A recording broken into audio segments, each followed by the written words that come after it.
Audiolibros con texto presenta El billete de lotería de Arthur Gask. En este relato, el autor nos sumerge en un drama doméstico, entre la devoción religiosa, las apariencias sociales y una esposa con más visión que el propio protagonista. Descubriremos cómo un tímido clérigo termina convirtiéndose en... El reverendo Samuel Popplecockle jamás debió haber sido clérigo, y nadie lo sabía mejor que él mismo. No es que fuera un mal hombre, al contrario, era bueno y moral en todos los sentidos.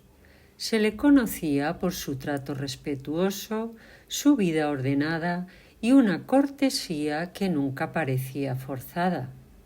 De complexión menuda y modales discretos, pasaba desapercibido con facilidad, lo cual parecía agradarle. Sus costumbres eran sencillas, casi austeras. No probaba el alcohol y se limitaba al agua, el té y grandes vasos de leche que bebía con parsimonia. Nunca apostó ni un penique en las carreras de caballos. El verdadero error fue que había tomado los hábitos no por vocación, sino porque le pareció una forma agradable y poco exigente de ganarse la vida. Todo fue culpa del tío Ebenezer, un hombre que tenía mucho por lo que responder. Cuando Samuel, entonces aún Sammy, terminó la escuela, entró a trabajar en una casa de corredores en la ciudad, pero no lo consideraron lo bastante despierto para ese mundo, y al cabo de un mes le dieron las gracias y lo invitaron a marcharse. Luego probó suerte en un banco. Allí tampoco brilló y nadie le ofreció flores al irse. Fue entonces cuando apareció en escena el tío Ebenezer, hombre serio, adusto, de esos cuyo semblante sugiere que pocas cosas buenas hay en la vida. Le dijo a Samuel, ya no Sammy, que su destino estaba en la iglesia. Le dibujó un porvenir brillante. Si se hacía clérigo y conseguía su propia parroquia, sería un líder de hombres, casi tan importante como el médico. La idea fascinó a Samuel. Pensó que sí, que le gustaría ser líder de hombres. Además, siempre se había interesado por las enfermedades, los accidentes y la vida ajena. Puede que aún no se sintiera capaz de presidir reuniones y actos públicos, pero su tío le aseguró que eso vendría con el tiempo, que sabría estar a la altura y haría cosas importantes en el mundo. Así que, a costa del tío Ebenezer, Samuel ingresó en un colegio teológico.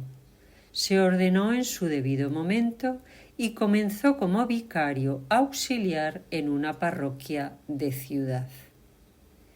No fue precisamente un éxito, pero la gente lo quería, eso sí, por su sencillez y su carácter apacible. Una vez superados los nervios iniciales, podía oficiar la misa sin errores, pero predicar, eso era siempre una tortura. Por suerte, su bondadoso párroco le pedía hacerlo lo menos posible. Se enamoró de una muchacha bonita, tan tímida como él, y se casaron. Vivían contentos con las 200 libras anuales que él ganaba.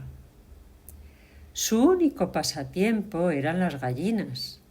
En el pequeño jardín trasero había instalado una incubadora, y cuando nacían los pollitos podía pasarse horas observándoles, tratando de descubrir, sin tocarlos, cuáles serían gallinas y cuáles gallos.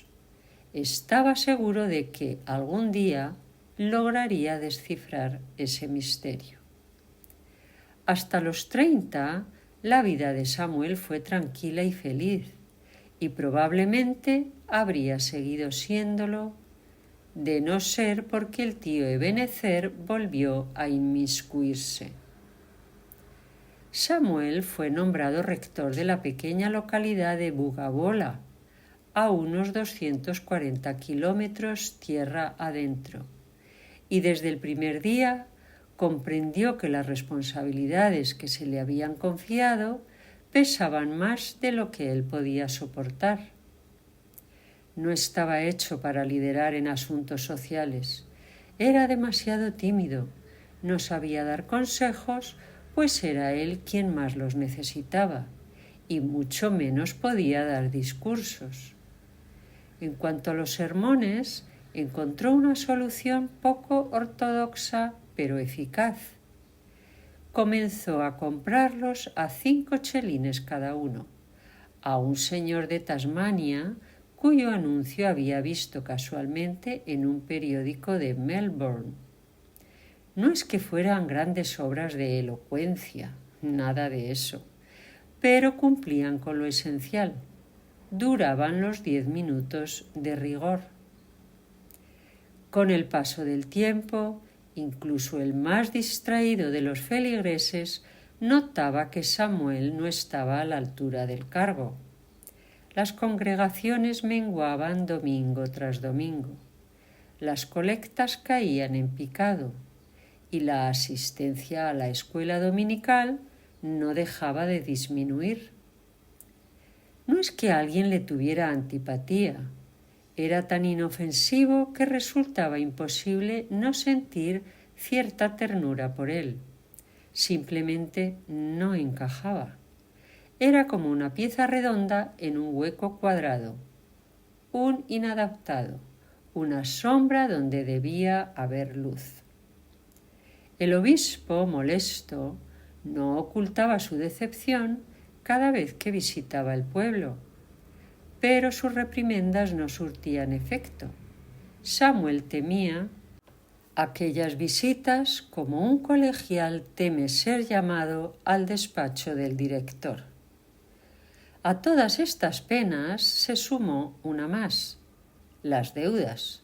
Su encantadora esposa, tan poco práctica como él, no tenía la menor idea de cómo llevar una casa con orden ni con economía, así que vivían por encima de sus posibilidades y pronto comenzaron a deber dinero por todos lados. Un domingo, Samuel se encontraba sumido en una profunda depresión. Además de la presión de los acreedores, tenía las primas del seguro atrasadas, apenas 1 o 2 billetes en el bolsillo, y para colmo, el director del banco le había escrito hacía pocos días informándole que su cuenta estaba en descubierto por 37 libras y que debía regularizarla cuanto antes. Aquella misma tarde, el incubador de polluelos había dejado de funcionar y, mientras intentaba arreglarlo, casi llegó tarde al servicio vespertino. Ni siquiera había tenido tiempo de leer el sermón que iba a predicar, así que tomó al azar el primero de un nuevo lote que había recibido de Tasmania el día anterior y salió corriendo hacia la iglesia. Cuando subió al púlpito y comenzó a leer, para su horror descubrió que se trataba de una feroz condena contra los males del juego en todas sus formas. Un sermón muy desafortunado para esa ocasión, pues se aproximaba la Melbourne Cup y un rico ganadero de la zona tenía un caballo muy bien posicionado para la carrera. Todo el pueblo lo estaba apoyando con entusiasmo. Para su desgracia, el editor del periódico local se encontraba entre los asistentes. Al percibir el potencial del discurso como noticia, tomó abundantes notas y en la edición siguiente del diario apareció un resumen detallado del sermón. El pueblo entero habló del tema. Algunos se indignaron, otros se divirtieron y a unos cuantos jóvenes aficionados a las apuestas se les ocurrió jugarle una broma al reverendo. Así, Samuel recibió una carta burlona y ceremoniosa, donde se le informaba que, en agradecimiento por su sermón, varios admiradores habían comprado un billete para la próxima Gran Lotería Australiana a su nombre. Firmaban la misiva personajes de nombres estrafalarios, como Bert Bar One, corredor de apuestas, y sus amigos William Winner, Percy Pickmail y Thomas 10-1, afortunados jugadores. Samuel rompió la carta con desdén, convencido de que se trataba de una tontería, pero a finales de semana el billete llegó efectivamente por correo. Tenía un número peculiar, 77777. Samuel se lo dio a su esposa sin darle importancia. «Tíralo al fuego», dijo con acritud. «Vaya escándalo sería que se supiera que tengo un billete de lotería». Pero, para su consternación, poco después llegó un telegrama dirigido formalmente al reverendo Samuel Popplecockle, anunciando que el número 77777 había ganado el primer premio de la lotería. «¿Pero qué quiere decir esto, Samuel?», preguntó su esposa, temblando de emoción. ¿Qué has ganado dinero? ¿Cuánto? «No lo sé», respondió él, irritado, «y de todas formas no lo pagarán, porque tiré el billete». «Pero yo lo recogí», exclamó ella con excitación. «Lo usé para sujetar la vela en el candelabro del bebé». Buscaron y efectivamente ahí estaba, arrugado y manchado, pero intacto. «¿Y ahora qué vas a hacer?», preguntó ella con la voz temblorosa. «Nada», respondió Samuel con brusquedad. «No quiero saber nada de ese dinero». «No digas tonterías», espetó ella con inusitada energía. «Estamos más arruinados que nadie y tú me sales con escrúpulos, con miedo de pedir otro kilo de azúcar. Y ahora dices que no vas a aceptar el dinero que nos sacaría de todos nuestros apuros. Ponte el sombrero ahora mismo y ve a ver al señor Brown.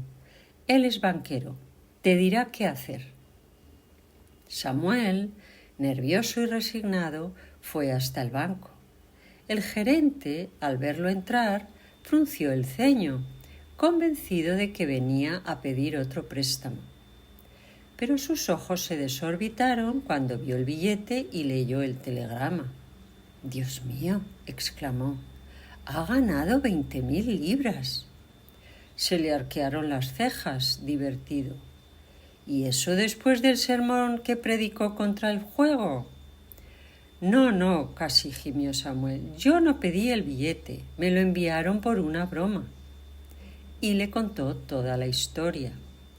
«Pero mi conciencia no me permite aceptarlo», dijo con voz ahogada. «No pienso tocar ni un penique». «¿Ni un penique?», repitió el gerente con sorna. «Pues yo diría que su conciencia estaría más tranquila si pagase sus deudas.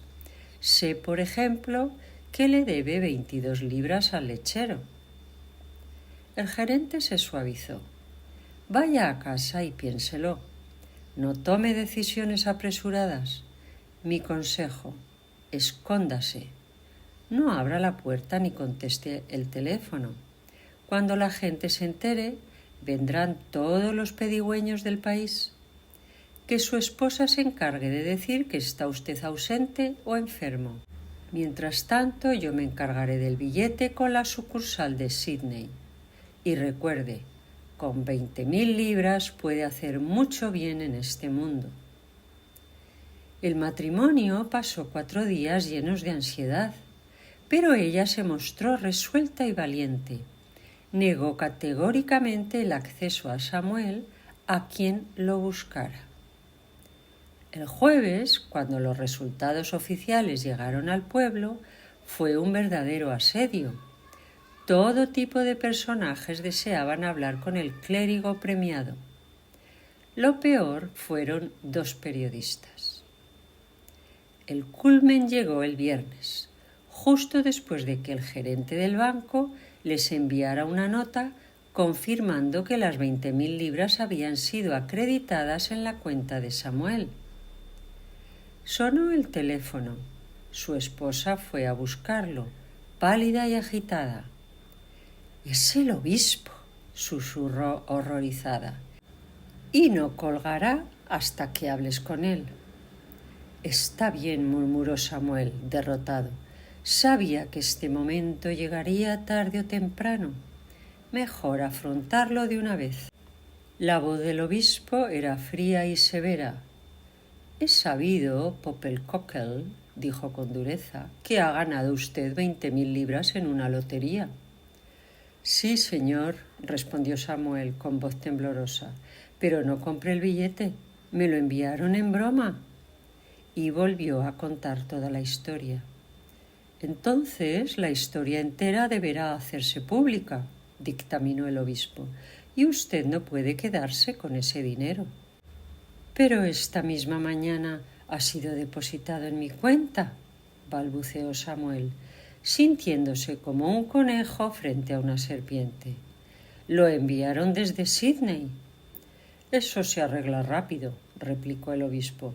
«Lo donará usted a caridad. Puede endosar el cheque al instituto de la catedral. Y ya que estamos, necesitamos 2.000 libras para un órgano nuevo». Hubo una breve pausa. «¿Podría alojarme con ustedes el fin de semana?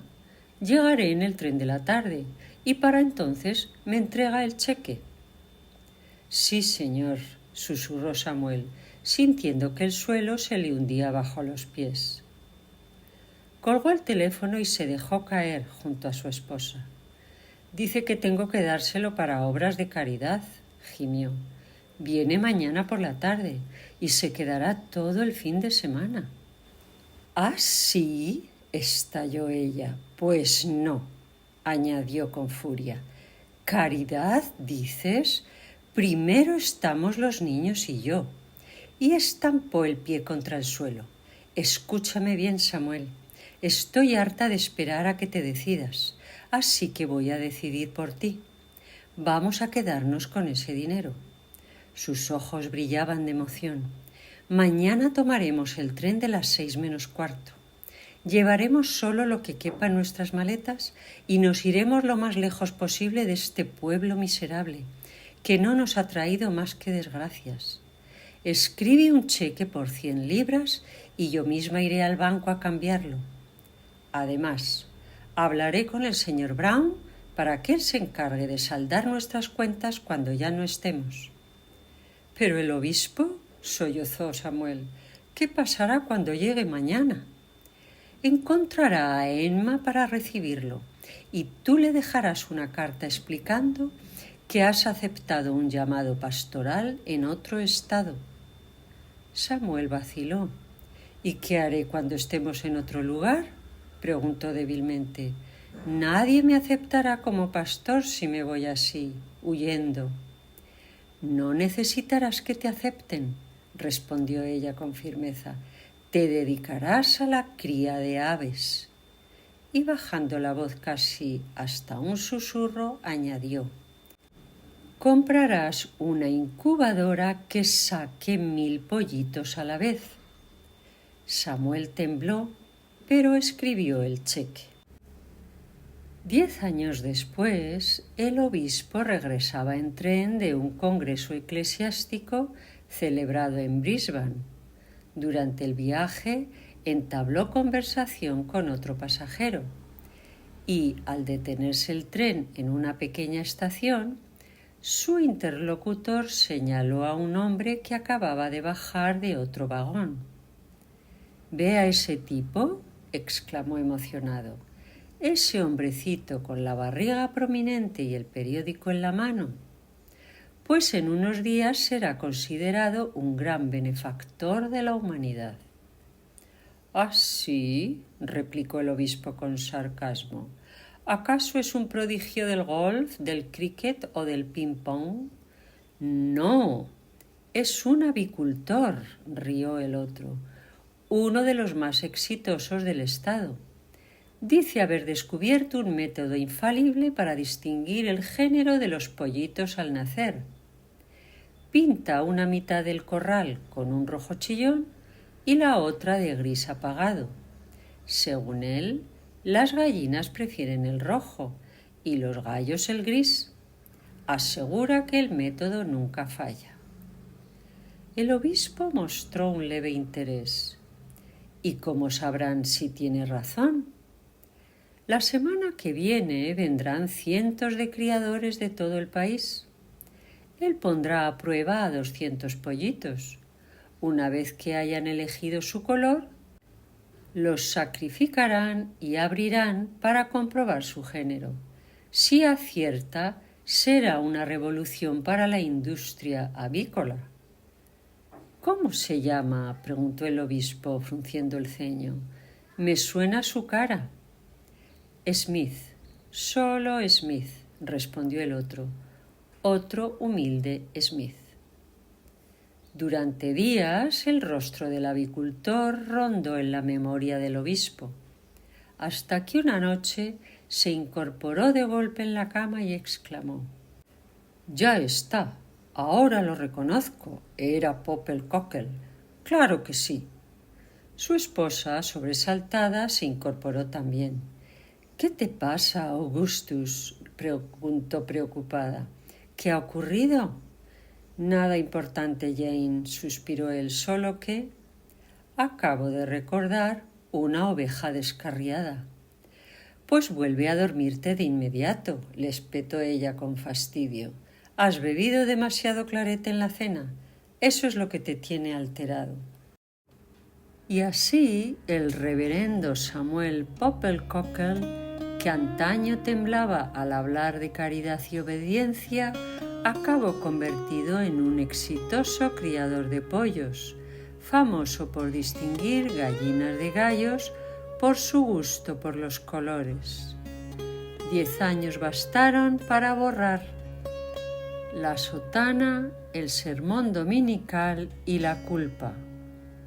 El comentario de la esposa del obispo, «Has bebido demasiado clarete», introduce un contraste, desestimando la importancia espiritual del recuerdo de una oveja descarriada con un comentario doméstico y mundano, porque a veces lo divino se pierde entre gallinas y el clarete. Muchas gracias por escuchar Audiolibros con Texto. Si han disfrutado de esta historia, los invito a suscribirse al canal y dejar un comentario. Hasta la próxima.